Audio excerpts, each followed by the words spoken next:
Welcome back students. આપણા આ દોરવણી chapter number 6 વાણિજ્ય વ્યવસ્થા વિષયનો પાર્ટ 4માં તમારું ફરી એક વખત સ્વાગત છે. હવે જે આપણે આ પાઠ શીખી રહ્યા છીએ વાણિજ્ય વ્યવસ્થામાં દોરવણી 3 પાર્ટ આપણા કમ્પ્લીટ થઈ ગયા. હવે 3 પાર્ટમાં મેં ક્લિયરલી કહી દીધું છે કે 15 ગુણનું પૂછાય છે. વિભાગ ઈ આપણા માટે મહત્વનો છે. અબ્રાહમ માસ્લો અવારનવાર પૂછાતો પ્રશ્ન છે અને 2 ક્વેશ્ચન પૂછાય છે આનામાંથી. તો નાણાકીય પ્રોત્સાહન જે આપણે સમજ્યા એ પણ તમારો વન ઓફ ઇમ્પોર્ટન્ટ ક્વેશ્ચન છે. હવે આપણે એના પહેલાં સ્ટાર્ટ કરીએ. થોડું ક્વિક રિવિઝન હું અવારનવાર લેતી હોઉં છું, જે આખી સ્લાઇડ્સ આપણે શીખ્યા એ બધામાંથી 2 મિનિટમાં આપણે ક્વિક રિવિઝન કરી લઈએ. દોરવણી એટલે કે ડાયરેક્ટિંગ આપણી જે સ્ટોરી હતી, આપણા 4 કીવર્ડ્સ દોરવણીના તત્વો. હું હવે બધું જ રિપીટ નથી કરતી વિદ્યાર્થીઓ, પણ આપણે જે અત્યારે શીખવાના છીએ આખા પાઠમાં, દેટ ઇઝ દોરવણીના તત્વો. એટલે કે આપણા માટે 2 ગુણમાં પૂછાતો પ્રશ્ન SMLC. S એટલે સુપરવિઝન, જે આપણે કરી લીધું. અભિપ્રેરણા એટલે મોટિવેશન, જે આપણું એમ થઈ ગયું. L એટલે લીડરશિપ. લીડરશિપમાં આપણે લાસ્ટ પાર્ટ 3 વિડીયોમાં શીખ્યા. હવે આપણે આજે શીખવા જઈ રહ્યા છીએ માહિતી સંચાર. હવે માહિતી સંચાર જે છે એટલે કે કમ્યુનિકેશન, રાઈટ? કમ્યુનિકેશન શબ્દથી તમે પરિચિત છો. આપણે આમાં જે શીખવાનું છે એ લક્ષણો છે, પદ્ધતિઓ છે, ડિફરન્ટ અલગ અલગ કઈ પદ્ધતિઓ છે, અવરોધો છે અને ઉપાયો છે. તો મોસ્ટ પ્રોબેબલી મેં તમને અગાઉ પણ જાણ કરી હતી કે વિભાગ ડી સિવાય આ જે પાઠ છે એમાં કુલ 15 ગુણનું પૂછાય છે. 10 ગુણ તો માત્ર 2 ક્વેશ્ચનના જ છે. બાકી વૈકલ્પિકમાં 2, 1-2 વાક્યમાં 1 અને 2 ગુણમાંથી સી વિભાગમાં પૂછાશે. બરાબર? તો ચલો તૈયાર થઈ જાઓ વિદ્યાર્થીઓ. આપણે જે હવે શીખવા જઈ રહ્યા છીએ એ છે માહિતી સંચાર. તો એના પહેલાં કે હું તમને માહિતી સંચાર વિશે શરૂઆત કરું, યુઝ્યુઅલી તો હું મારા ક્લાસરૂમમાં જ્યારે ભણાવતી હોઉં છું ત્યારે એક ટ્રીક કેવી રીતે કરતી હોઉં છું કે બધા વિદ્યાર્થીઓ બેઠા છે તો સડનલી કાંઈ પણ બોલ્યા વગર હું ખાલી વિદ્યાર્થીઓને આવી રીતે ઇશારો કરતી હોઉં છું, તો જેનાથી વિદ્યાર્થી ઊભો થાય છે. ડાઉટ, શંકા કે મને કેમ મેમે ઊભો કર્યો, શું કામ હશે, મને શું ક્વેશ્ચન પૂછશે. ઓકે, બીજા વિદ્યાર્થીને એને ઊભો કર્યો તો એ ઊભો થઈ ગયો. એના સિવાય એક વિદ્યાર્થીને બેસવાનું કીધું તો એ બેસી ગયો. તો બધા જ ક્લાસમાં વિદ્યાર્થીઓ મૂંઝાઈ ગયા કે આ મેમ કરે શું છે. તો કાંઈ જ નહીં, એનાથી હું મારા પાઠની જે ટોપિક છે માહિતી સંચાર એટલે કે કમ્યુનિકેશન, એની હું શરૂઆત કરતી હોઉં છું કે કમ્યુનિકેશન એ માત્ર કેટલા એના સ્વરૂપો છે. એટલે કે કમ્યુનિકેશન એટલે કે કોઈ એક માહિતી જે છે એ માહિતીની આપ-લે બીજી વ્યક્તિ પાસે કરવાની. બરાબર? હવે માહિતી જ્યારે આપ-લે કરવાની વાત થાય છે તો 2 વ્યક્તિઓ કે 2 કે તેથી વધુ વ્યક્તિઓ વચ્ચે પોતાની જે માહિતી છે એની આપ-લે કરવાની. તો માહિતી સંચાર માત્ર કેવું હોય છે? લેખિત હોય છે વિદ્યાર્થીઓ? ના. મૌખિક? યસ, માત્ર લેખિત નથી હોતું માહિતી સંચાર, મૌખિક હોય છે. એના પછી તમે નૃત્ય દ્વારા તમે માહિતી તમારા એક્સપ્રેશન દેખાડીને કામ કરી શકો છો. એના પછી ડિફરન્ટ ટાઈપ્સ છે માહિતી સંચારના. બરાબર? અલગ અલગ જે સ્કિલ છે એના દ્વારા પણ માહિતી સંચાર થઈ શકે છે. તો જે મેં હમણાં સ્ટુડન્ટ સાથે વાત કરી એ ઇશારા દ્વારા, મેં કાંઈ બોલ્યું નહીં છતાંય એ વિદ્યાર્થી મારા ચહેરાના હાવભાવથી, મારા એક્શનથી એ વિદ્યાર્થી સમજી ગયો કે મેમ મને ઊભું થવાનું કહે છે. અને ઘણી વખત આપણે જ્યારે હાવભાવને એની વાત આવે તો આપણા જ્યારે ટીચર પણ ઘણી વખત આપણે કોઈ ફંક્શન હોય ત્યારે એવી રીતે ગુસ્સાવાળી આંખ દેખાડતા હોય છે. ઘરે મમ્મી પપ્પાની વડ તમે જ્યારે ખાતા હો ત્યારે પણ મમ્મી પપ્પાના એક્સપ્રેશન તમે જોઈ શકો છો. તો આ હતા બધા માહિતી સંચાર. માહિતી સંચાર મતલબ અ કન્વે ધ મેસેજ, જેમાં 2 કે તેથી વધુ વ્યક્તિઓ. તો ચલો શરૂઆત કરીએ આ પાઠનો last part, that is part 4, અને એને કહેવાશે કમ્યુનિકેશન. એટલે કે આમાં જે આપણો પાઠ જે SMLCમાં લાસ્ટ કમ્યુનિકેશન. બરાબર? વાંચીએ. સંચાલનનું એક અનિવાર્ય અંગ છે. વિદ્યાર્થીઓ, એના પહેલાં કે હું શરૂઆત કરું, આ જે ચોપડીનું લખાણ છે એ તમે સમજો એના પહેલાં તમે મને એમ કહો કે હું આ વિડીયો જોઉં છું મેમ, તો તમે મને એક શબ્દમાં થોડુંક કોન્સેપ્ટ આખા જ માહિતી સંચારમાં ક્લિયર થઈ જાય એવો એક શબ્દ કહેશો તો ધ્યાનથી સાંભળજો. માહિતી સંચાર એટલે શું? તો જે ધંધાકીય એકમ છે ને વિદ્યાર્થીઓ, એમાં આપણે 3 સપાટીઓ જોઈ. ઉચ્ચ સપાટી, મધ્ય સપાટી અને તળ સપાટી. હવે ઉચ્ચ સપાટીવાળા જે માલિકો છે એ બધું નક્કી કરતા હોય છે કે કઈ રીતે ધંધાકીય એકમ ચાલશે. મધ્ય સપાટીને એ હુકમો આપે છે અને મધ્ય સપાટી તળ સપાટી પાસેથી કામ કરાવડાવે છે. તો આ બધા વચ્ચે જે કોર્ડિનેશન અને જે વાતચીત થાય છે એને કહેવાય માહિતી સંચાર. હવે જ્યારે ધંધાકીય એકમમાં માલિક છે, બરાબર, કંપની મોટી છે, માલિક બધું જ જાતે કોન્ટેક્ટ નહીં કરી શકે તળ સપાટીવાળા પાસેથી જઈને, કારણ કે એને બીજા પ્રકારના કામ હોય છે. એટલે જ્યારે ઉચ્ચ સપાટીવાળા શું કરશે, મધ્ય સપાટીને કામ કરવાનું કહેશે, અને મધ્ય સપાટીનું કામ શું છે કે તળ સપાટીને જે કામ સોંપેલું છે એને અહેવાલ સ્વરૂપે, એટલે કે રિટર્ન નોટમાં કોને પહોંચાડશે, તો કે ઉચ્ચ સપાટીને. આને કહેવાય કમ્યુનિકેશન, જેનાથી આખી જ ધંધાકીય એકમમાં કમ્યુનિકેશન થાય છે. તો આ શબ્દ ખબર પડી ગઈ વિદ્યાર્થીઓ, કે જે તળ સપાટીમાં જે કામ થાય છે એ અહેવાલ સ્વરૂપે જ્યારે માહિતી ધંધાકીય એકમના માલિકને મોકલવામાં આવે તો એ થયું માહિતી સંચાર. અને બીજું ડિટેલમાં તમે શીખતા જશો આનામાં, પણ જે મેઇન જે છે અત્યારે જો અત્યારે માહિતી સંચાર, જેમ કે અત્યારે તમે યુટ્યુબ વિડીયો થ્રુ ભણી રહ્યા છો, રાઈટ. પાર્ટ ઓફ દેટ તમે અલગ જ્યારે સ્કૂલમાં ભણો છો એ માધ્યમ અલગ હોય છે. અહીંયા આપણે ઓનલાઈન માધ્યમ દ્વારા ભણીએ છીએ, ત્યાં તમે રૂબરૂ ટીચરની સાથે સમજીને શીખો છો. આ બધા અલગ અલગ માહિતી સંચારના પ્રકાર છે. હવે એમ કહેવાય છે કે વિશ્વ એક બજાર બની ગયું છે. એટલે કે હવે આખું વિશ્વ, તમને અહીંયા બેસીને દિલ્હીમાં કોન્ફરન્સ કરીને મીટિંગ લેવી હોય તો એ શક્ય છે. શેના દ્વારા? માહિતી સંચાર કઈ રીતે થઈ શકે?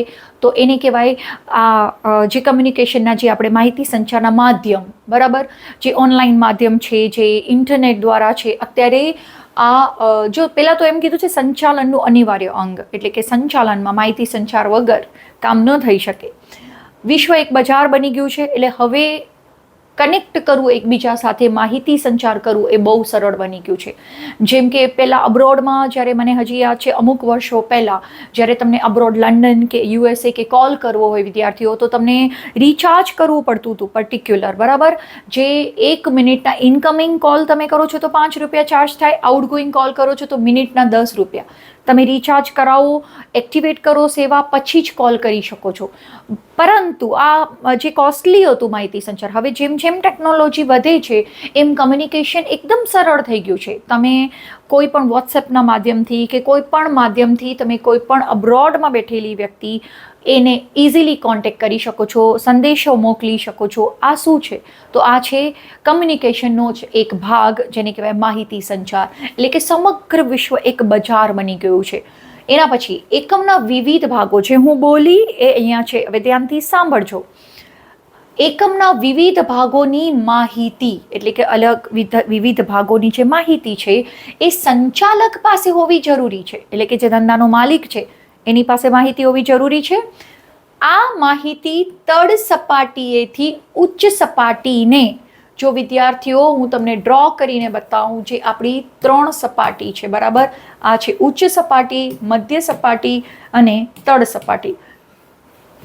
આ જે અહીંયા બેઠેલા માલિકને, બરાબર, અહીંયા માલિક બેઠો છે, એને બધી જ સંચાલન જે આપણું પોતાનું ધંધાકીય એકમ ચાલે છે એની માહિતી હોવી જરૂરી છે. તો શું કરશે? તો તળ સપાટીએ અહેવાલ સ્વરૂપે, હવે અહીંયા કને અહેવાલ લખવામાં આવશે, એ તળ સપાટી અહેવાલ સ્વરૂપ કોને મોકલે છે? ઉચ્ચ સપાટીને. કેટલું સિમ્પલ છે. એકમના વિવિધ ભાગોની માહિતી સંચાલક પાસે હોવી જરૂરી છે.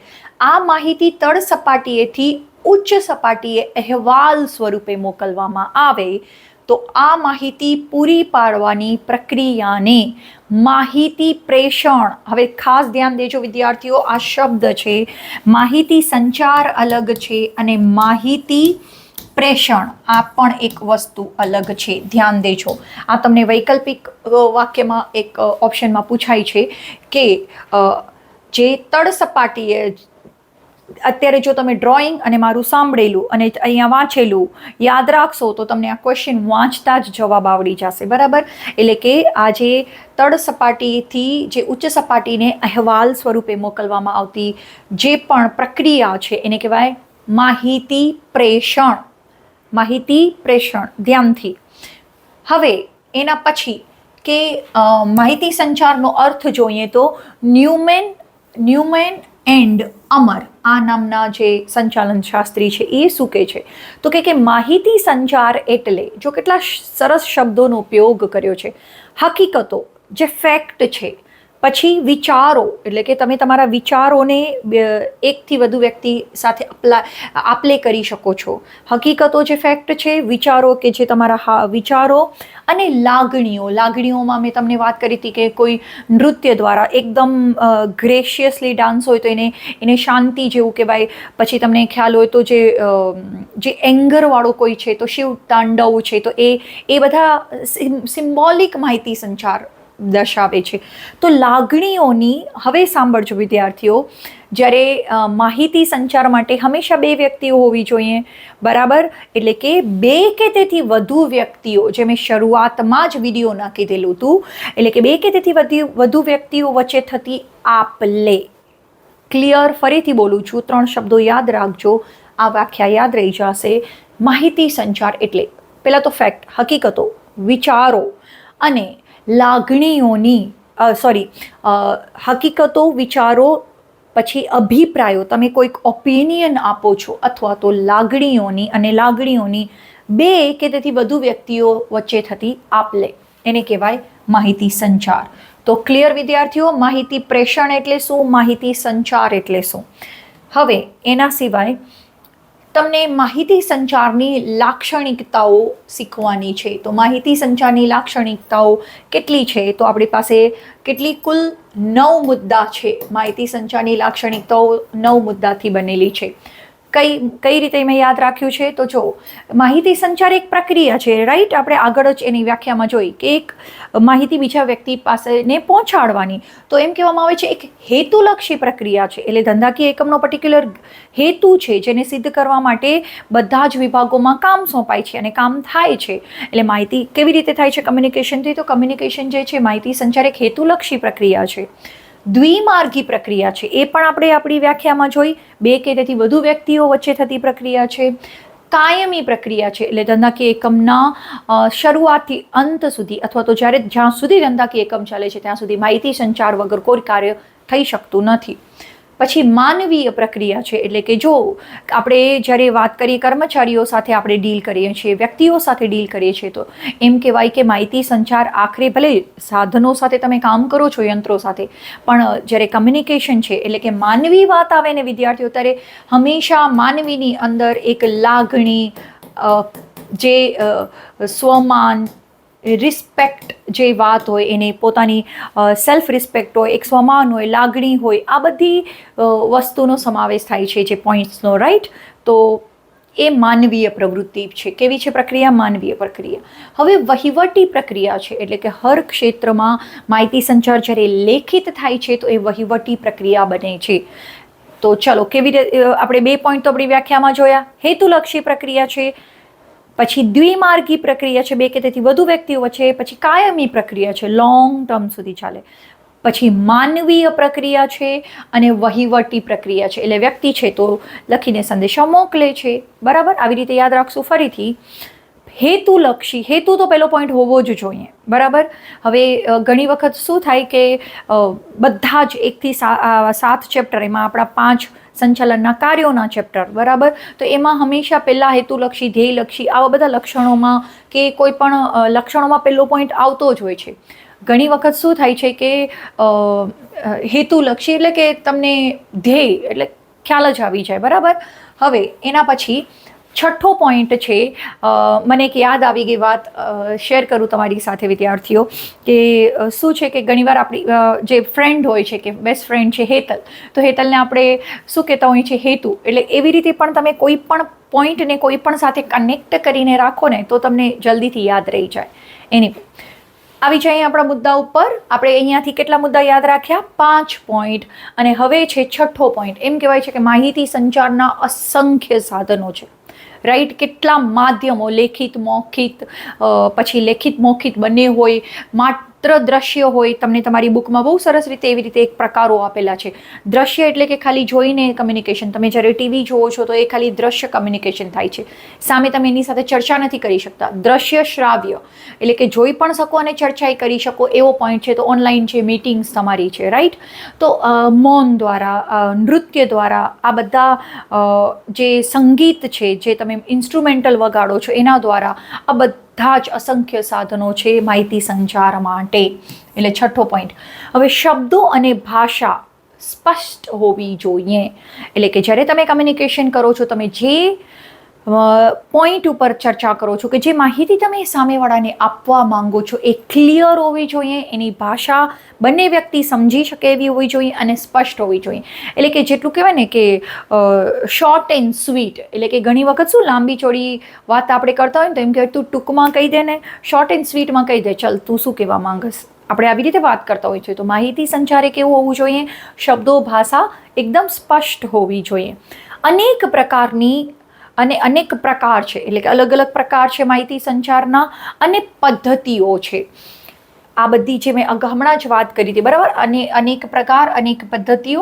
હવે કાર્ય પ્રેરક પ્રવૃત્તિ છે, એટલે કોઈ પણ કાર્ય કરવા માટે તમે મોટિવેશન આપો છો, કોઈ બી કર્મચારીઓને કામ કરાવો છો, તો એના માટે કમ્યુનિકેશન ખૂબ જ જરૂરી છે.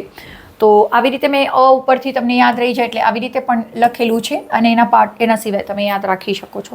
તો ચલો ફરીથી એક વખત માહિતી સંચારની લાક્ષણિકતાઓ, કેટલા મુદ્દા છે? 9 મુદ્દા. આપણે કઈ રીતે યાદ રાખ્યા છે? 5 આ સાઈડ. પહેલાં આપણી વ્યાખ્યા છે, એ વ્યાખ્યા અનુસાર 2-3 મુદ્દા એની સાથે કનેક્ટેડમાં છે. તો પહેલાં તો હેતુલક્ષી, બરાબર. હેતુ, કોઈ પણ ક્વેશ્ચનની શરૂઆત હેતુ, ધ્યેયલક્ષી એનાથી થતી હોય છે. હેતુલક્ષી પ્રક્રિયા છે. પછી કેવી પ્રક્રિયા છે? તો એની સાથે સાથે કમ્યુનિકેશન કોઈ દિવસ એક સાથે ન થાય. એક સાથે થાય તો એને શું કહેવાય એ હું નથી બોલતી. એટલે હંમેશા દ્વિમાર્ગી પ્રક્રિયા છે. હેતુલક્ષી, દ્વિમાર્ગી અને કાયમી છે. પછી માનવ સાથે થાય છે ને માનવ અહેવાલ લખે છે, એટલે કે વહીવટી પ્રક્રિયા. આ ડન.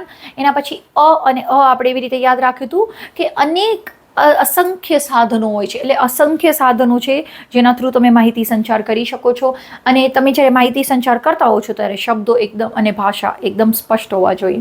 અહીંયા અનેક પ્રકાર અને પદ્ધતિઓ, જો અહીંયા તમે બે ભેગા યાદ રાખવા માંગતા હો તો ઉપરથી એવી રીતે પણ યાદ રાખી શકો છો. છઠ્ઠો અને સાતમો પોઈન્ટ કે અસંખ્ય સાધનો, બરાબર. અસંખ્ય સાધનો અને અનેક પ્રકારની પ્રકાર અને પદ્ધતિ. એટલે ઘણી બધી પદ્ધતિઓ છે માહિતી સંચાર કરવા માટે અને અનેક પ્રકારો છે. હવે શબ્દો અને ભાષા કેવી હોવી જોઈએ? સ્પષ્ટ અને કાર્ય પ્રેરક પ્રવૃત્તિ છે. આ હતા મુદ્દા. હવે નેક્સ્ટ જોઈએ કયો ટોપિક આપણે શીખવાના છીએ. તો તમને ખ્યાલ હોય તો વિદ્યાર્થીઓ, આપણે આ ચોથા ચેપ્ટરમાં વૈદિક માળખું અને અવૈદિક માળખું, એટલે વૈદિક અને અવૈદિક શબ્દ તમારા માટે એકદમ ક્લિયર છે, રાઈટ. તમે ચોથા ચેપ્ટરમાં શીખી આવ્યા છો. ફરીથી એ જ વસ્તુનો અહીંયા રિપીટ થાય છે. ચોથા ચેપ્ટરમાં શું હતું કે ત્યાં માળખું નક્કી થતું હતું. વૈદિક માળખું એટલે કેવું માળખું કે જેમાં રૂલ્સ રેગ્યુલેશન એકદમ ફિક્સ હોય, એના પ્રમાણે કામ થવું જોઈએ અને થતું હોય છે. એમાં માનવીની લાગણી અને માનવીની જે કોઈ પ્રવૃત્તિ છે એને અવગણવામાં આવે છે, બરાબર. એને કહેવાય નીતિ નિયમો અનુસાર ચાલતું માળખું વૈદિક. જ્યારે અવૈદિક માળખું એટલે કેવું કે જેમાં તમે એકદમ ફ્રેન્ડલી એન્વાયરમેન્ટ હોય, વ્યક્તિઓની પાસે સત્તા હોય, બધા એકબીજા સાથે મળીને કાર્ય કરતા હોય, એને કહેવાય અવૈદિક. હવે એ જ વસ્તુ વાત થાય છે અહીંયા કને માહિતી સંચારમાં આવી છે.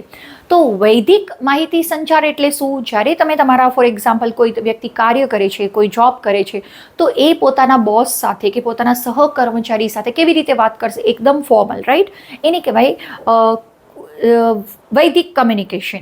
અવૈદિક કમ્યુનિકેશન એટલે જ્યારે તમે તમારા ફ્રેન્ડ સાથે વાત કરો છો ત્યારે તમે વિચારીને વાત નથી કરતા, તમને જે મજા આવે એવી રીતે વાત કરો છો.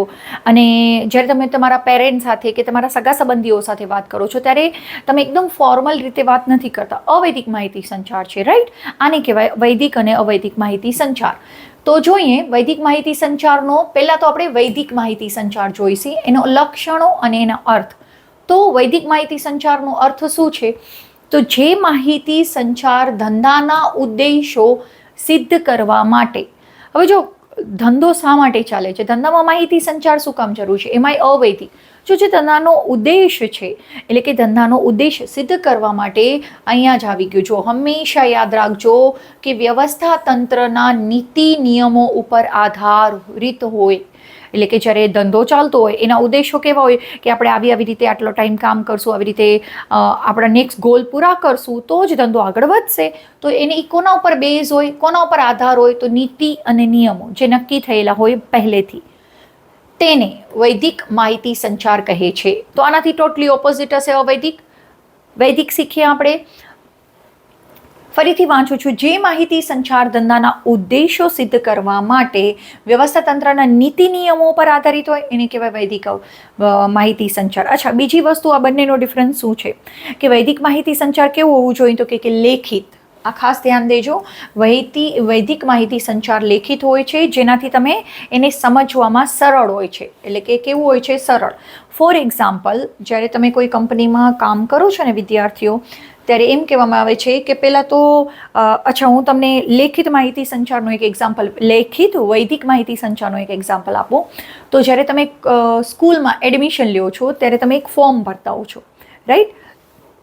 જ્યારે ફોર્મ ભરો છો ત્યારે બધી તમે ડિટેલ્સ ભરો છો, નીચે સાઇન કરો છો તમારા પેરેન્ટ્સની, બરાબર? તો એને કહેવાય લેખિત પુરાવો કે તમે એનરોલ થયા છો. હવે જો એના સિવાય કે જે હવે તમને સ્કૂલમાં એમ કહેવા, તમને ટીચર અવારનવાર કહેતા હશે, અને હું મારા ક્લાસમાં કહેતી હું છું કે જ્યારે હું ક્લાસ ટીચર છું તો કોઈ પણ વિદ્યાર્થી 3 દિવસથી વધારે સતત ગેરહાજર રહી શકશે નહીં. આ નિયમ છે કે 3 દિવસથી વધારે જો તમે ગેરહાજર છો તો સ્કૂલ પાસે રાઇટ્સ હોય છે કે તમારું નામ સ્કૂલમાંથી નીકળી જાય. આ એક નોર્મલી એક રૂલ છે, રાઈટ?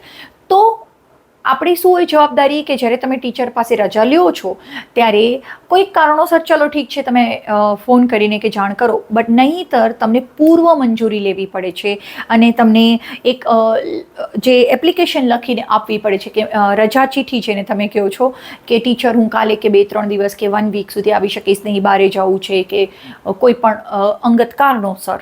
તો જુઓ, પૂર્વ મંજૂરી વગર, હવે આ જ વસ્તુ જ્યારે આપણે, આ તો ઠીક થઈ નોર્મલી સ્કૂલની વાત, એવી જ રીતે હું વાત કરું આપણા કોઈ પણ ધંધાકીય એકમ હોય કે કોઈ શાળા હોય કે કોઈ પણ સંસ્થા, આ બધી જ જે એકમો ચાલે છે ને વિદ્યાર્થીઓ, એમાં જે કર્મચારીઓ કામ કરે છે, ફોર એક્ઝામ્પલ ટીચર, તો અમને જ્યારે રજા લેવી હોય તો અમે પણ અમારા પ્રિન્સિપલ પાસે પૂર્વ મંજૂરી લઈએ છીએ.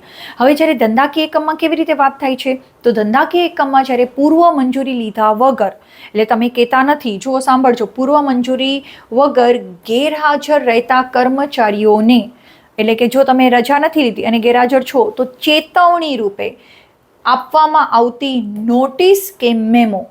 એક એક્ઝામ્પલ છે, જો તમે લખીને કહી ગયા હો તો તમારા ઉપર કોઈ એક્શન ન લે, પણ તમે મંજૂર નથી લીધી, પરમિશન નથી લીધી અને તમે ગેરહાજર છો તો તમને કોઈ પણ સંસ્થા એ નોટિસ અથવા તો મેમો આપી શકે છે કે તમે કારણ જણાવો. એના પછી કર્મચારીને બઢતી કે બદલી માટે ઉપરી અધિકારી તરફથી આપવામાં આવતું લેખિત પત્ર. હવે જ્યારે ઘણી કંપની હોય ને, જ્યારે કંપનીમાં તમે રિક્રુટ થાઓ ને વિદ્યાર્થીઓ, કોઈ પણ કંપનીમાં જે પણ વ્યક્તિ કર્મચારી રિક્રુટ થાય તો એને રિક્રુટમેન્ટ લેટર આપવામાં આવે, જેમાં બધું જ લખેલું હોય, નીતિ નિયમો, અને એ હંમેશા ઓન પેપર હોવું જોઈએ, જેનાથી ભવિષ્યમાં કોઈ પણ પ્રોબ્લેમ થવાની શક્યતા બહુ જ ઓછી હોય, કારણ કે ઓલરેડી બધું ક્લિયર હોય અને એના ઉપરથી તમને એક્સપિરિયન્સ સર્ટિફિકેટ મળતું હોય છે. એટલે કે બઢતીને બદલી જોઈએ ને તો એ તમને એમને ન કહી શકો કે ચલો જાઓ હું તમને બઢતી આપું છું, પણ એનો પ્રૂફ શું છે, તો એને પ્રૂફ કહેવાય લેખિત પત્ર. એના સિવાય હવે વૈદિક માહિતી સંચારની લાક્ષણિકતાઓ જલ્દીથી આપણે જોઈ લઈએ કે ઉપરી અધિકારી અને કર્મચારી સાથે સંકળાયેલી હોય. એટલે કે જો પેલા ઉપરી અધિકારી જે છે, હવે જ્યારે વૈદિક માહિતી સંચાર નક્કી કરતા હોય ને ત્યારે આવી રીતે યાદ રાખજો કે જે વ્યવસ્થા તંત્ર ચાલતું છે, નીતિ નિયમો છે, ઉપરી અધિકારીઓ અને કર્મચારીઓ ફોલો કરે છે. મેં અહીંયા કને કીવર્ડ્સ તમને આપેલા છે. કીવર્ડ્સમાં શું હતું કે વ્યવસ્થા તંત્ર, નીતિ નિયમો, અંકુશ અને સંકલન. એટલે વ્યક્તિ વચ્ચે કાર્ય વચ્ચે અંકુશ, કાર્ય ઉપર અંકુશ સધાય અને વ્યક્તિ વચ્ચે કોર્ડિનેશન કામ થાય, બરાબર? એટલે જો ઉપરી અધિકારી અને કર્મચારીઓ સાથે સંકળાયેલી હોય, ઉદ્દેશ અંકુશ અને સંકલનનો. માહિતી સંચાર વૈદિક શા માટે કરવામાં આવે છે ખબર છે? નીતિ નિયમો શું કામ નક્કી કરવામાં આવે કે જેનાથી બધા આપણા ધંધાકીય ઉદ્દેશ સંચવાય, એના ઉપર અંકુશ રહે અને સંકલન એટલે કોર્ડિનેશન રહે, એટલે અંકુશ અને સંકલન. એના પછી માહિતી કેવી હોવી જોઈએ, આના ઉપર આપણે મુદ્દા ઉપર જોયું ને કે વૈદિક માહિતી હંમેશા લેખિત સ્વરૂપ હોવું જોઈએ. એટલે માહિતીનું સ્વરૂપ કેવું હોવું જોઈએ? લેખિત. શા માટે લેખિત? કારણ કે સમજવામાં સરળ અને સ્પષ્ટ છે. ક્લિયર? એના પછી ઉદ્દેશોની સિદ્ધિ માટે અહીંયા ઉદ્દેશો લખવા ભૂલી ગઈ છું. ઉદ્દેશોની સિદ્ધિ માટે તૈયાર, એટલે કે તમારા જે ઉદ્દેશો છે ધંધાકીય એકમ માટે એના સિદ્ધ થાય છે વ્યવસ્થા તંત્રની એક નીતિ તરીકે. એટલે જે ધંધાકીય એકમ કામ કરે છે એના નીતિ નિયમો પહેલેથી ફિક્સ હોય છે, જેનાથી કોઈ ભવિષ્યમાં ડિસ્પ્યુટ થતું નથી, અને વ્યવસ્થા તંત્રના માળખાને આધારિત. એમ કહેવામાં આવે છે જો તમારું ધંધાકીય માળખું જો નાનું હોય તો તમે વૈદિક માહિતી સંચારનો ઉપયોગ કરી શકો છો, પણ વૈદિક માહિતી કરવું તમારા માટે સારું, એમ ભવિષ્યમાં કોઈ ડિસ્પ્યુટ ઊભા ન થાય એના માટે. પણ જો માહિતી તમારું ધંધાકીય એકમનું સ્વરૂપ બહુ વિશાળ છે તો નીતિ નિયમો હોવા જરૂરી છે. જેમાં આપણી સ્કૂલના નીતિ નિયમો હોય છે, તમે ફોર્મ ઉપર સહી કરો છો, એવી જ રીતે ધંધાકીય એકમ. સિમ્પલ. તો આને કહેવાય વૈદિક માહિતી સંચારની લાક્ષણિકતાઓ.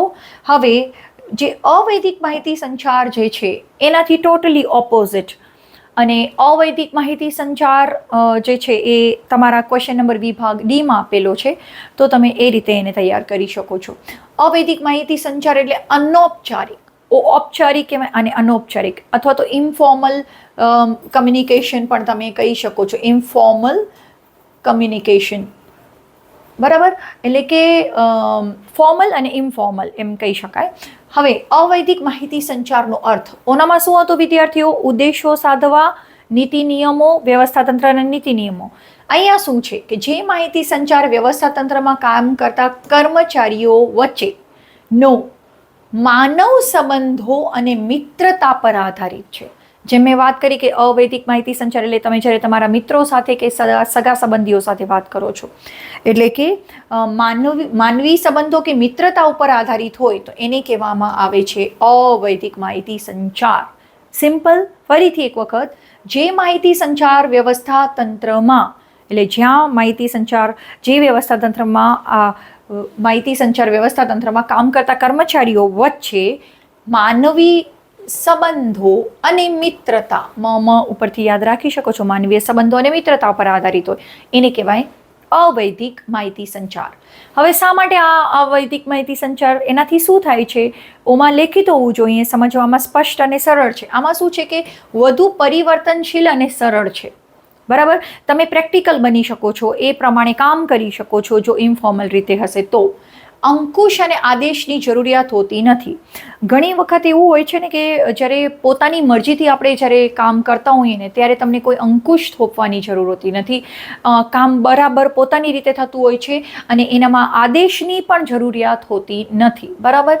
એના સિવાય મૌખિક વાતચીત કે સાંકેતિક ભાષામાં સમજાવી શકાય. એટલે કે જ્યારે તમે અવૈદિક માહિતી સંચાર કરો છો ત્યારે તમારા માટે કોઈ પેન પેપર કે લેખિત તો છે નહીં, તો તમે મૌખિક વાતચીત કરીને અથવા તો સંકેતમાં, જે રીતે મેં વાત કરી એના દ્વારા પણ તમે કરી શકો છો માહિતી સંચાર. અને એમ કહેવાય છે કે વધુ વિશ્વસનીયતા રહેલી છે, કારણ કે પોતાના મરજીથી થાય છે, કોઈ અંકુશ છે નહીં, તો વધારે વિશ્વસનીયતા રહેલી છે. તો અનૌપચારિકમાં તમે, ઔપચારિકમાં યાદ રાખશો નીતિ નિયમો, અનૌપચારિકમાં તમે શું યાદ રાખશો? માનવીય સંબંધો અને મિત્રતા. ઓનામાં ન હતો નીતિ નિયમો અને આનામાં છે એટલે કે માનવીય સંબંધો અને મિત્રતા. ચલો એક ઉદાહરણ, કારખાનાનો કામ જે મેનેજર કામદારોને કામ કરવાની સૂચના આપે. જેમ કે કોઈ પણ કારખાનાના જે મેનેજર છે એ કામદારોને કામ કરવાની માત્ર સૂચના આપે. બરાબર, એને કહેવાય અવૈદિક માહિતી સંચાર. ચલો અવૈદિક માહિતી સંચાર જે આપણે પોઈન્ટ જોયા એને જ લગતા હશે. માનવ સંબંધો પર આધારિત, જે આપણો વ્યાખ્યાનો મુદ્દો હતો. અંકુશ કે આદેશની જરૂર નથી, જે આનામાં જ આવી ગયું. એના પછી મૌખિક કે સાંકેતિક ભાષામાં થઈ શકે અને માનવીય સંબંધો અને મિત્રતા પર આધારિત છે. બરાબર, એક જે આપણી ઓલરેડી વ્યાખ્યામાં આપણે ચર્ચા કરી હતી, પરિવર્તનશીલ અને સરળ છે. જો તમે આ પોઈન્ટ સમજ્યા હો તો એક્ઝેક્ટલી લક્ષણો એના ઉપર છે. વ્યવસ્થા તંત્રને વધુ વિશ્વસનીયતા આપે છે. બરાબર, વિધિને મહત્વ નથી, એટલે કે સ્ટેપ નથી ફોલો કરવાના, તમે તમારી રીતે કામ કરો તો એને કહેવાય વિધિ ને મહત્વ નથી. અને માહિતી સંચારનો વિકલ્પ નહીં પરંતુ પૂરક છે. એટલે કે જે માહિતી સંચારનો છે ને એક વિકલ્પ નથી, પણ એને લગતું વળગતું છે, પૂરક છે, એની સાથે મળીને કામ થાય છે માહિતી સંચાર અવૈધિક માહિતી સંચારમાં. તો આ હતા અવૈધિક માહિતી સંચારના લાક્ષણિકતાઓ. હવે તમને વિદ્યાર્થીઓ વૈદિક અને અવૈધિક માહિતી સંચાર વચ્ચે તફાવત, અત્યારે જો વૈદિક અને અવૈધિક માહિતી સંચારનો કોન્સેપ્ટ ક્લિયર હશે તો મુદ્દા એક્ઝેક્ટલી યાદ રહી જશે. અને આ જે પ્રશ્ન છે સ્પેશિયલી એ તમને વિભાગ ડીમાં પૂછાતો પ્રશ્ન છે, તો તમે એવી રીતે તૈયારી કરજો. એટલે કે વૈદિક અને અવૈધિક માહિતી સંચાર વચ્ચે ડિફરન્સ શું છે અત્યારે જ તમે વાંચીશ તમને આવડી જશે. અર્થ શું છે તો કે ધંધાના ઉદ્દેશો સિદ્ધ કરવા માટે નીતિ નિયમો પર આધારિત. આનામાં શું છે કે કામ કરતા કર્મચારીઓ વચ્ચે માનવ સંબંધો અને મિત્રતા પર આધારિત. ચલો આધાર કોનો છે આનામાં તો કે નીતિ નિયમો. આનામાં આધાર શું છે? અંગત સંબંધો અને મિત્રતા, અગાઉથી જાણ. તો માહિતી સંચારનું સ્વરૂપ જે છે ને પહેલેથી નીતિ નિયમો નિશ્ચિત હોય છે, એટલે કે અગાઉથી જાણ હોય છે. જ્યારે આનામાં હોય છે તો કે ના, તો કેવી રીતે કામ કરે છે?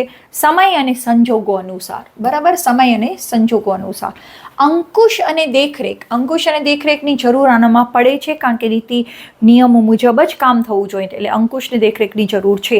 આમાં શું હોય છે? જરૂર રહેતી નથી. આમાં જરૂર છે, આમાં રહેતી નથી. ઉદ્દેશ શું છે? વૈદિક માહિતી સંચારમાં ઉદ્દેશ છે અંકુશ અને કોર્ડિનેશનનો, જ્યારે આમાં વિશ્વસનીયતા એટલે કે ટ્રસ્ટ ઉપર કામ ચાલતું હોય છે. એના પછી સમય. હવે જ્યારે તમે વૈદિક માહિતી સંચાર છે તો એ તમે પર્ટિક્યુલર સ્થળ ઉપર જ નીતિ નિયમો હોય, જેમ કે તમે કામ કરતા હો, જોબ કરતા હો એ સ્થળ ઉપર, એટલે કે કાર્ય સ્થળે. જ્યારે અવૈધિક માહિતી સંચાર તો તમે ફ્રેન્ડ સાથે ગમે ત્યારે ગમે એ સ્થળે, ગાર્ડન છે કે કોઈ પણ ફરવા ગયા છો, કોઈ પણ સ્થળે તમે અવૈધિક માહિતી સંચાર કરી શકો છો. જ્યારે વૈદિક માહિતી સંચાર એ કાર્યના સ્થળ ઉપર જ થાય છે. પરિવર્તનશીલ એટલે ખૂબ ઓછી. આમાં તો નીતિ નિયમો નક્કી થઈ ગયા, તો પરિવર્તનશીલ કેમ હોય? તો આનામાં કેવું તો કે ખૂબ વધુ. તો આ માહિતી સંચારનો ટોપિક થોડુંક વિદ્યાર્થીઓ મોટો છે, પણ એક વખત થોડુંક સમજાઈ જાય એટલે પછી વાંધો નહીં આવે તમને. બરાબર, તો આ હતો એનો તફાવત. હવે અસરકારક માહિતી સંચારના અવરોધો, આ તમને વિભાગ ઈમાં આપેલો છે, પરંતુ બહુ આ પણ પૂછાય ક્યારેક જાય એવો પ્રશ્ન છે. જો હંમેશા યાદ રાખજો વિદ્યાર્થીઓ એક વસ્તુ, કે જ્યારે આપણે વાત કરીએ છીએ ને કે 1 થી 7 ચેપ્ટર, બરાબર, એમાં જો તમારા 81 ગુણનું પૂછાતું હોય તો તમને તમામ પ્રશ્નો અટેન્ડ કરવા જોઈએ. એમાં ચોઈસ કે મુદ્દા ન રાખવા જોઈએ. હા, હું તમને કહું છું અબ્રાહમ માસ્લો ઇમ્પોર્ટન્ટ ક્વેશ્ચન છે એ પૂછાય છે. એના સિવાય તમને નાણાકીય પ્રોત્સાહનવાળો જે પ્રોત્સાહનમાં એમાં નાણાકીય પ્રોત્સાહન પૂછાય છે. તો આ બધા પ્રશ્ન ઇમ્પોર્ટન્ટ છે જે અવારનવાર પૂછાય છે. અને એ ક્યારે આ પણ પ્રશ્ન પૂછાઈ જતો હોય છે અસરકારક માહિતી સંચારના અવરોધો. પણ અગેન અવરોધો દૂર કરવાના જે ઉપાયો છે ને એ વિભાગ ડીમાં પૂછાય છે. તો તમે એ વસ્તુ ખાસ ધ્યાન રાખજો. ચલો, હવે તમે માહિતી સંચાર પ્રોપર રીતે કરવા માંગો છો, પણ એમાં કયા એવા અવરોધો આવે જેના કારણે તમારું માહિતી સંચાર પ્રોપર થઈ શકતું નથી, તો જોઈએ. અને જો ઘણી વખત જ્યારે માહિતી સંચાર મતલબ કોઈક, જેમ કે જ્યારે તમે કોઈને સંદેશાની આપ-લે કરતા હો પણ તમે જ ક્લિયર ન હો, તમને જ ખ્યાલ નથી કે તમને શું મેસેજ પાસ કરવાનો છે, કાં તો તમને તમારા ઉપર ડાઉટ હોય કે કાં તો તમને કોઈ ડર લાગતો હોય, તો આવા સંજોગોમાં તમે પ્રોપર કમ્યુનિકેશન કરી શકતા નથી. તો તમને અહીંયા શું શોધવાના છે વિદ્યાર્થીઓ? અવરોધો દૂર કરવાના ઉપાયો છેલ્લો પોઈન્ટ છે. આ અવરોધો જોવાના છે કે તમને માહિતી સંચાર ઇફેક્ટિવલી કરવું છે, પરંતુ એમાં કયા અવરોધો આવે છે તો જોઈએ. માહિતી સંચાર એ માનવીય પ્રવૃત્તિ હોવાથી, મેં તમને કીધું હતું કે માનવી એટલે કે પ્રેમ, દયા, લાગણી, સ્વમાન, આ બધું જ એની અંદર સમાવેશ થાય છે. માનવીય મર્યાદાઓ જો આવી, લાગણી, ભૂલો, અનુમાનો, અસમજ, અવિશ્વાસ અને ડર વગેરે માહિતી સંચાર વખતે અવરોધકો બને છે. એટલે જ્યારે પણ કમ્યુનિકેશન થાય તમને એવું લાગે કે કોઈકની લાગણી દુભાય છે તો પણ માહિતી સંચાર પ્રોપર થતું નથી. ભૂલ થઈ જાય એટલે કે કદાચ કોઈ કામ તમે સ્પીચ આપતા હો કે તમે કોઈ પણ એવી મેસેજ પાસ કરતા હો પણ એમાં કોઈ ભૂલ થઈ જાય, મિસઅન્ડરસ્ટેન્ડિંગ થઈ જાય તો પણ માહિતી સંચારનો એક અવરોધ છે. અનુમાનો. હવે કોઈ વ્યક્તિ કંઈ પાસ કરતો હોય મેસેજ અને તમે કંઈક સમજો છો, ગેસિંગ કરતા હો છો, તો પણ એ માહિતી સંચારનો અવરોધ છે. એટલે કે સાચી માહિતી આપી શકાતી નથી, એને કહેવાય અવરોધ. અસમજ, અવિશ્વાસ, બધામાં જો સમજ નથી, છે. અવિશ્વાસ, વિશ્વાસ નથી, એને કહેવાય અવિશ્વાસ. ડર, અસમજ, આ બધા જ અવરોધકો બને છે. તો ચલો આના ઉપરથી બધું બહુ સ્પેશિયલ છે, એટલે મેં એવી રીતે યાદ રાખ્યું છે. તો ચલો, અવરોધો કેટલા છે વિદ્યાર્થીઓ? 9 મુદ્દાથી બનેલો. મોસ્ટ પ્રોબ્લી બધા જ મુદ્દા 9 જ આવે છે. અવરોધો કયા છે? તો કે પહેલા અસ્પષ્ટ સંદેશાઓ. સંદેશો જે તમે કહેવા માંગો છો એ જ પ્રોપર નહીં હોય, અસ્પષ્ટ હશે, તો છેક સુધી જે માહિતી સંચારની પ્રક્રિયા છે, એટલે કે ઉપર જે ઉચ્ચ સપાટીથી તળ સપાટી, એમાં પ્રોપરલી રીતે માહિતી સંચાર થશે નહીં તો કામ પણ નહીં થાય. એટલે અસ્પષ્ટ સંદેશા પ્રોપર હોવા જોઈએ. સંદેશા પછી એમ કે છે અસ્પષ્ટ અનુમાનો. આમાં બધા જ પોઈન્ટ ઉપરથી યાદ રાખ્યું છે, એટલે રાખ્યું છે. અસ્પષ્ટ સંદેશાઓ, અસ્પષ્ટ અનુમાનો. એટલે કોઈ વ્યક્તિ કંઈક પણ અંદર પોતાની વિચારધારણા રાખીને બેઠા હોય અને પછી જો શીખે છે તો પણ એ માહિતી સંચાર યોગ્ય રીતે નથી થઈ શકતું. અયોગ્ય માધ્યમની પસંદગી. હવે માધ્યમ એટલે કે જો હવે એમ છે કે એક હોલ, આખો મોટો હોલથી ભરેલો એક કોન્ફરન્સ હોલ છે, બરાબર, જેમાં ઘણા બધા વિદ્યાર્થીઓ બેઠા છે અને એ માઇક ઉપર જે પણ સમજાવવાવાળા કે કોઈ મોટિવેશન આપવાવાળી વ્યક્તિ આવ્યા છે અને એ કમ્યુનિકેશન કરે છે, તો સડનલી લાઇટ જાય છે.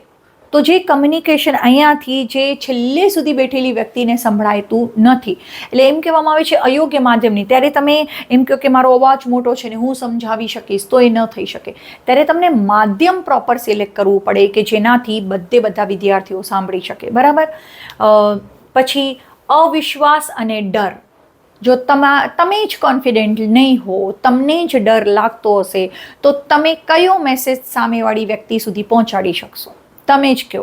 આ એઝ અ વિદ્યાર્થી તમે સમજી શકો છો, બરાબર.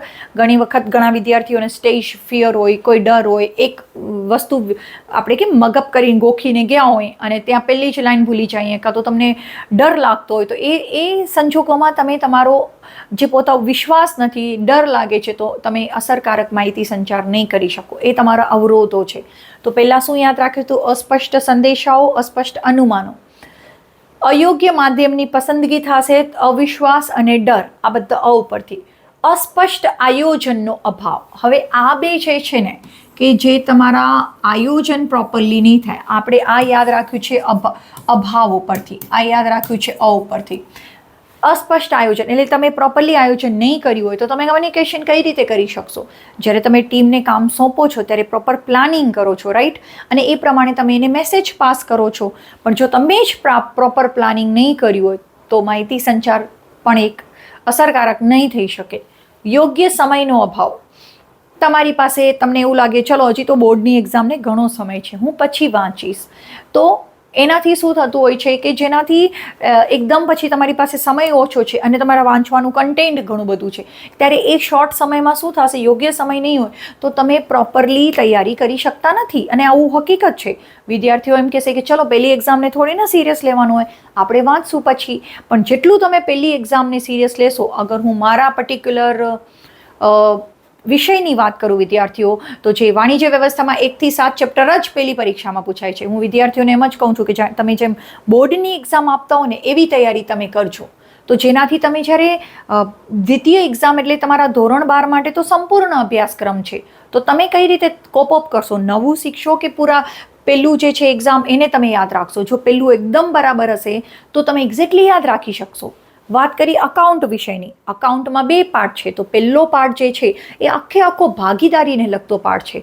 ભાગીદારીની પ્રવેશથી કરીને એના વાર્ષિક હિસાબો, પછી તમને પાઘડી તો એક રિફ્રેશમેન્ટ જે પર આપ્યું છે, બરાબર. પછી ભાગીદારનો પ્રવેશ આવે છે, નિવૃત્તિ, મૃત્યુ અને છેલ્લે ભાગીદારી પેઢીનું વિસર્જન. આખો પાર્ટ ભાગીદારને લગતો છે, તો એ પહેલી પરીક્ષામાં આવે છે. હવે વાત થાય કંપનીના રિલેટેડ, તો જ્યારે બીજો પાર્ટ છે એ કંપનીને રિલેટેડ છે, જે ટોટલી અલગ છે. તો ઘણી વખત તમે પહેલો પાઠ અત્યારે જ કર્યો હશે ને તો વાંધો નહીં આવે. વાત કરું આંકડાશાસ્ત્રની. આંકડાશાસ્ત્રમાં પણ 2 પાર્ટ છે. પહેલો પાર્ટ આખો 4 પાર્ટ પૂછાશે અને એક સંભાવના જે પાર્ટ 2માં છે એ પણ ચેપ્ટર તમને પહેલી પરીક્ષામાં પૂછાય છે. બીજા પાર્ટમાં તમને 5 પાર્ટ છે, તો એમાંથી સંભાવના નામનો ચેપ્ટર તમને પહેલાં પૂછી લે છે. એટલે વિદ્યાર્થીઓ, શોર્ટ એન્ડ સ્વીટમાં માહિતી સંચાર તમારી સાથે કમ્યુનિકેશન કરું ને તો ધ્યાનથી સાંભળજો કે તમારા માટે જ્યાં સુધી મને ખબર છે આ 3 વિષય, અકાઉન્ટ, આંકડા અને વાણિજ્ય વ્યવસ્થા, એ ત્રણેયની પહેલી પરીક્ષા તમારા માટે ખૂબ જ ઇમ્પોર્ટન્ટ છે. અને ફરીથી કહી દઉં, મેં તમારા માટે સ્પેશિયલી આપણા એ અને બી, એ એટલે 20 માર્ક્સ, બી એટલે 10 માર્ક્સ, એટલે બોર્ડની પરીક્ષામાં 30 ગુણનું તમને પૂછાય છે.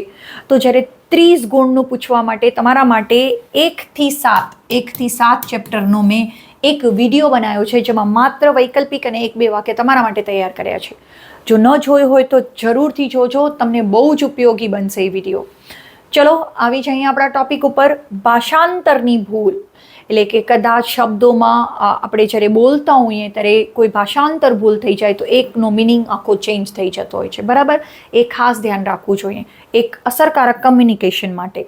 માહિતીનું અતિભારણ, બરાબર? અતિભારણ એટલે કે જ્યારે મેં હમણાં જ વાત કરી કે તમે કોઈ પણ ટોપિક છે જ્યારે એક સિમ્પલ લેંગ્વેજમાં શોર્ટ સ્ટોરીથી સમજાવી શકો છો, તો એ જ વસ્તુને એકદમ કેમ તો આપણી ભાષામાં કે ચિગમની જેમ તું લાંબુ ન ખેંચ ને, ચલ તું પતાવી દે ને, શોર્ટકટ કંઈક કહી દે ને, ખતમ કરતું હવે.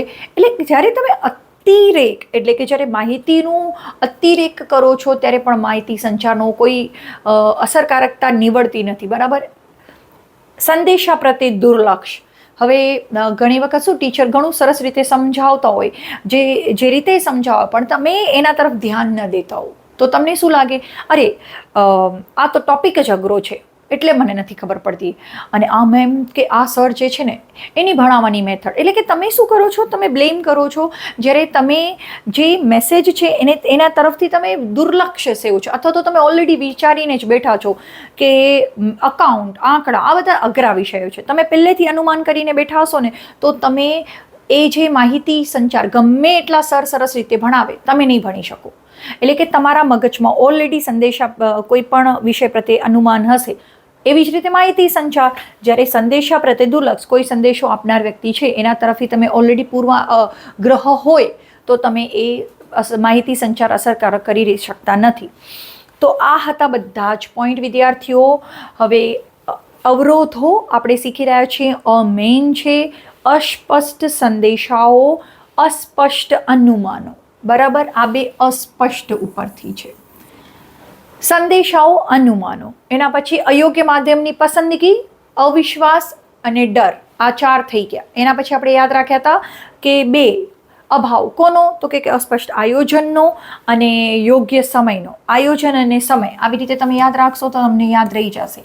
આયોજન પ્રોપર નહીં થયું હોય તો એનો અભાવથી નહીં થાય માહિતી સંચાર પ્રોપર, અને સમયના અભાવથી પણ. અને છેલ્લે 3 કઈ રીતે યાદ રાખ્યા હતા? ભાષાંતરની ભૂલ, માહિતીનું અતિભારણ, સંદેશા પ્રત્યે દુર્લક્ષ, બરાબર? ડન. હવે છેલ્લો પોઈન્ટ અને આપણે આ ટોપિક પૂરો કરીએ છીએ આપણી જર્ની કે ચલો આટલા હવે તમને પ્રોબ્લેમ દેખાણા, હવે તમે એને દૂર કઈ રીતે કરશો? તો આ ક્વેશ્ચન વિભાગ ડીમાં તમને આપેલો છે, તો તમે એ રીતે વાંચજો. અવરોધો દૂર કરવાના ઉપાયો.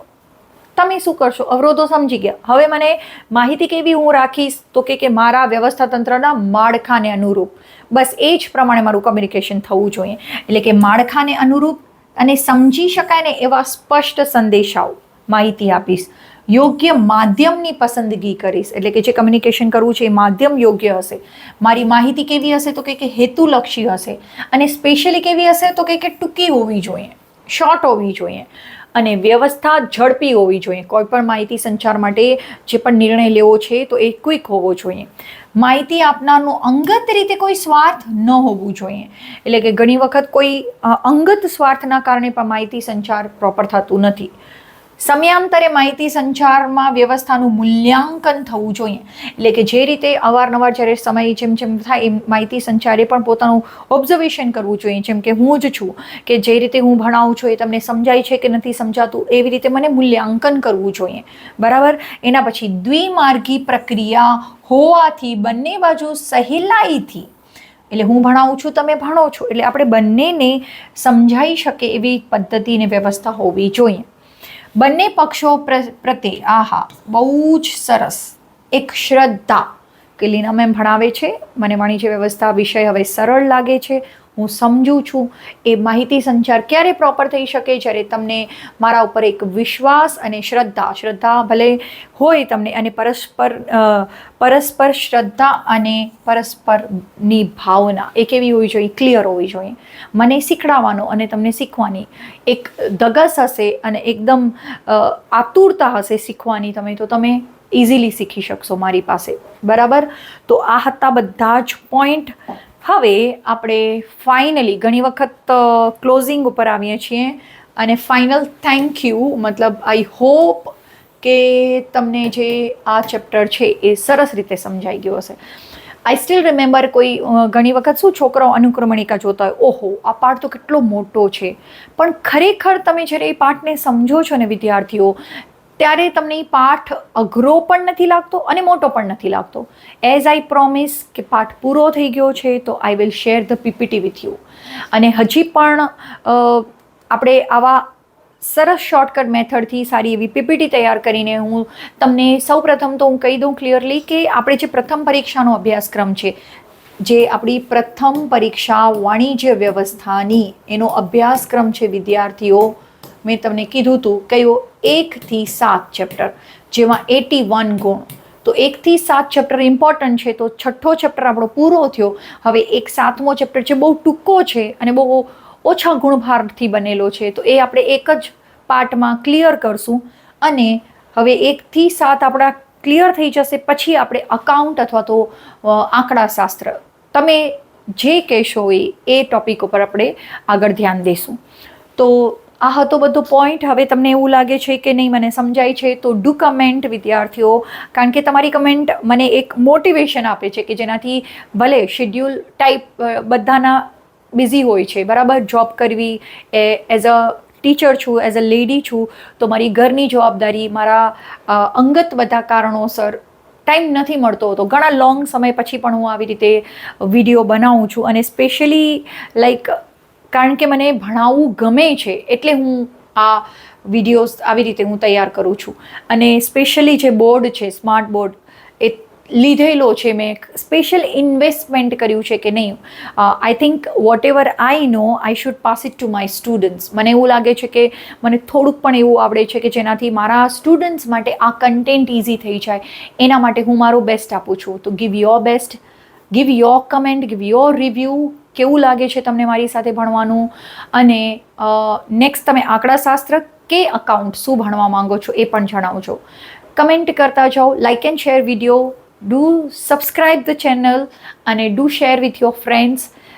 વિદ્યાર્થીઓ ભણતા રહેજો, પહેલી પરીક્ષા આપણા માટે ઇમ્પોર્ટન્ટ છે. શીખો, ભણો અને make your career, plan your future. તમને ઇઝીલી તમારી અને તમારી સાથે સંકળાયેલા બધા જ વ્યક્તિઓનો લાઈફ બેસ્ટ રહેશે. બરાબર, all the best and good bye.